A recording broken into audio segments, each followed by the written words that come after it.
I'm Bill Elsie with Showplace Lawns. How to maintain a lawn in the fall. During the fall period, there's not a lot of mowing, but there still are some important things to do. The first thing, be sure to keep the leaves raked up off of the yard.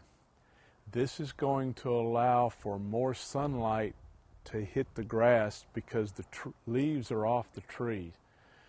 The grass will take advantage of that extra sunlight at this time to make up for what it will not get in the spring and summer when it's in more shade.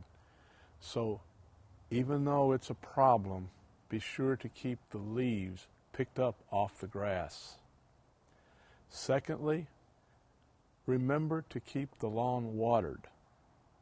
Your watering schedule will change from spring and summer, but the grass will still want water.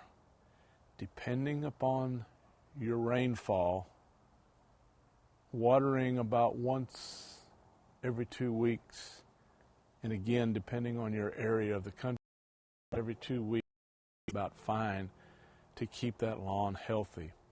Because as it goes dormant in the fall and through the winter, the roots are still very active and they need the water. The third thing to do is put out a fall fertilizer. That fall fertilizer does not or should not be high in nitrogen, but it should give the lawn what it needs to make it through the winter and help make it come out in the spring. How quickly it comes out and turns around in the spring is going to be determined by how it was fertilized in the fall. The fourth thing would be a mowing, maybe once or twice, probably more so just as a cleanup.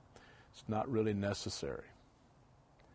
So keep the leaves raked up, feed it with a low nitrogen, good organic fertilizer, maintain a watering schedule, although different from spring and summer. And those probably are the three main things to do to keep that lawn going through the fall.